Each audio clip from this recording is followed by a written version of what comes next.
The most underrated, disrespected signing for the Eagles this offseason has been none other than the discount duo. And you want proof, more proof that the Dallas Cowboys are satanic? Well, I'm going to give it to you.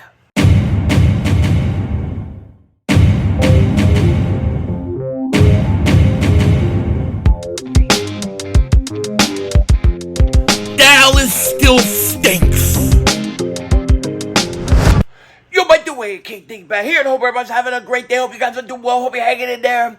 So, is the most underrated signing this offseason by the Philadelphia Eagles actually being disrespected throughout the NFL? And should they be given more credit? And I'm talking about the discount duo. That's right, the discount duo. Also, I think we got even more proof to solidify that the Dallas Cowboys are in fact satanic, and we're going to get into it in a second. But before we do that, if you're new to the channel and you like the content, make sure you hit that like button.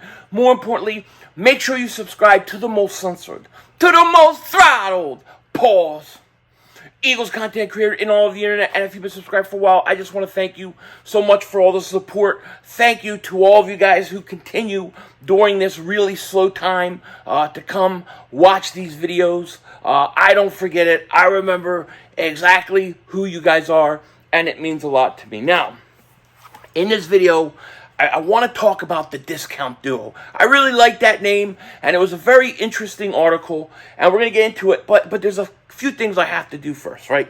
The first thing is this. Nobody told me that Mark Holmes may have, in fact, a world-famous twin brother. Nobody has ever told me this.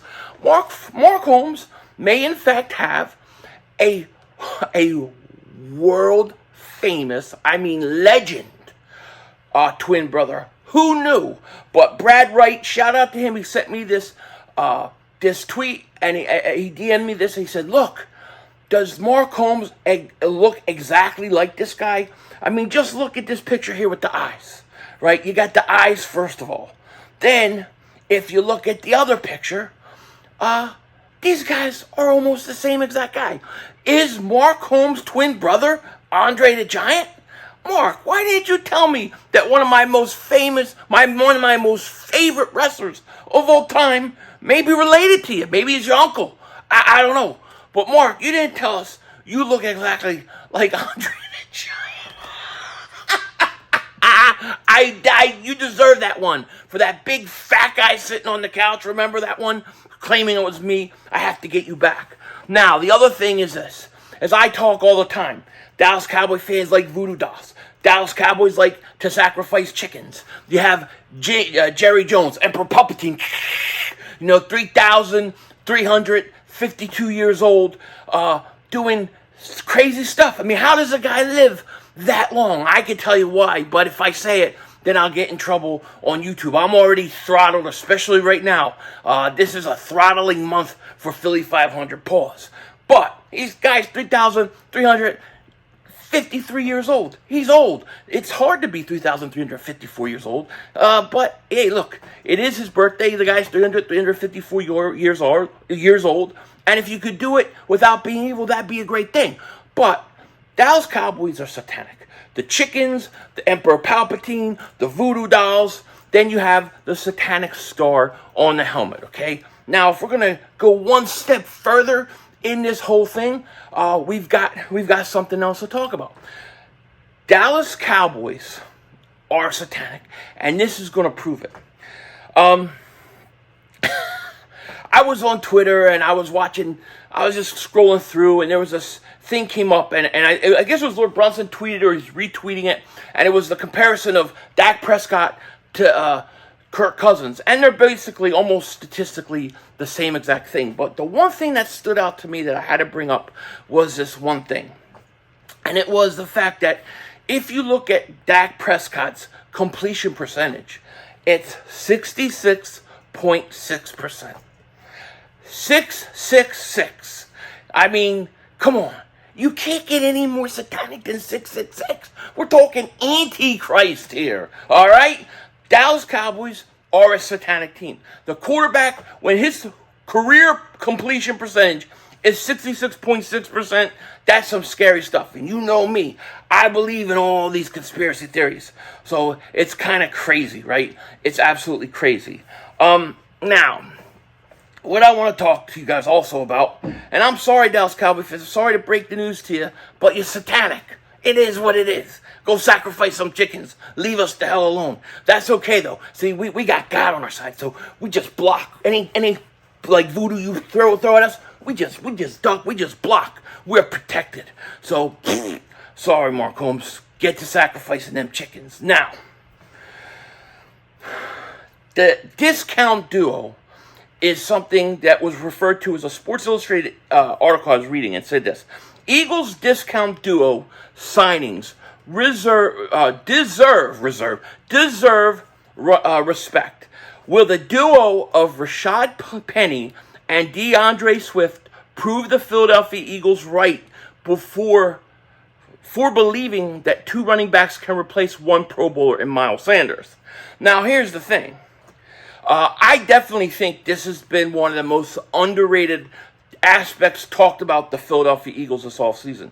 We've seen a lot Eagles do a lot of good things, but I really think, and specifically DeAndre Swift, when the Eagles went out and got DeAndre Swift, I think they took this running back group to another level. Because both guys, as far as I'm concerned, from a talent standpoint, if they can stay healthy, and that may be a big if, but if they can still stay healthy, both of them, yes, they will definitely be better than what they had in Miles Sanders. And one of the reasons I say it is because of the passing game, how it's going to affect that, in that DeAndre Swift can catch out of the backfield. Here's what they said. Despite losing Pro Bowl running back Miles Sanders to the Carolina Panthers in free agency, the reigning NFC champion Philadelphia Eagles may have a better rushing attack next season. I absolutely think they will. Call it the discount duo. Instead of paying Miles Sanders to return as their starting ball carrier, the reigning NFC champions took Swift off the Lions' hands and inked Penny to a one-year deal in free agency. Neither veteran has been especially healthy throughout his career, but both have flashed elite breakaway ability in tandem. Alongside with Jalen Hurts and the returning backs of Ball Scott and Gainwell, they have a real path to efficient, explosive production in Philly. And you know, that's what it's all about. It's all about can you stay healthy, okay? Up to this point in their careers, Penny and Swift have proven themselves as explosive play threats, but have been unable to remain healthy when given lead duties. Penny has averaged 383.6 rushing yards per season, and Swift has averaged 560 yards rushing. However, 42% of Swift's production has come in the receiving game. Penny's impressive career average of 5.7 yards per carry suggests that together the two could make a formidable pair for the Eagles, and they will. I mean, I expect them to. And it goes on to say, if Penny and Swift can finally remain healthy for the entire season, you may have both of those guys in the Super Bowl again. And I really have to say, I think they would be. I think they would, because to have both those guys, you're talking about two guys who, if healthy, can be as productive or more so than Miles Sanders. And I'm sorry, but I cannot stop thinking about Swift in that first game, week 1. It was just so impressive. Now, what I think is going to happen is I think you're going to see a lot of Swift, a lot of, Rashad Penny splitting carries early in the year. And then I expect one of them, and I think it's going to be Swift, kind of take over the lead and become the main back. I see Penny as the number 2 back. I see Gainwell as the 3 and Ball Scott as the 4. Now, I know there's a lot of people that really think that Gainwell flashed and had his coming out party in the playoff runs last year. I hope so. I mean, I'm hopeful. If he could be what a lot of Eagle fans think Gainwell can be, then we're in good shape. I have to see more. I have to see more from Gainwell. I have to see it consistent. I know he has the talent, but right now I think Swift and Penny are your 1-2 backs, and I think Swift, with his ability to catch out of the backfield, will give this offense a whole dynamic that they haven't ever had before. And I think that's going to be really, really, really, really important. So I love the name Discount Duo because the Eagles aren't paying those guys anything. I mean, it's cheap, but they're both in the last year of contract. So if they both go out, stay healthy, have a great year, you're probably going to lose both, if not one. I think the Eagles would like to sign DeAndre Swift to an extension. They've already made it clear to his agent. There's already been reports about how they've already approached him about a contract extension. I think they know that they need to sign him now because they could have a situation like C.J. Gardner-Johnson where you have a guy comes in last year's contract, you expect him to be good, but not to the level that he was where he kind of prices himself out of coming back. So you definitely want to get him signed. I think that would be a very smart idea by the Eagles. But I do think that out of all the moves the Eagles have made this offseason, I do think what they did at the running back position, by far, in my opinion, is the most underrated. It is the most underrated move of the offseason. And I think I don't think they get a lot of respect. I think a lot of the rivals and people who think the Eagles are going to fall down this year, I think they overlook how good this running back group is. And I think it takes the Eagles offense to another level. That's just my opinion. Let me know what you guys think in the comment section. With that said, take care. Talk to you later. Of course, don't be a dingbat. And remember, it's how we vision. We're all just living in it.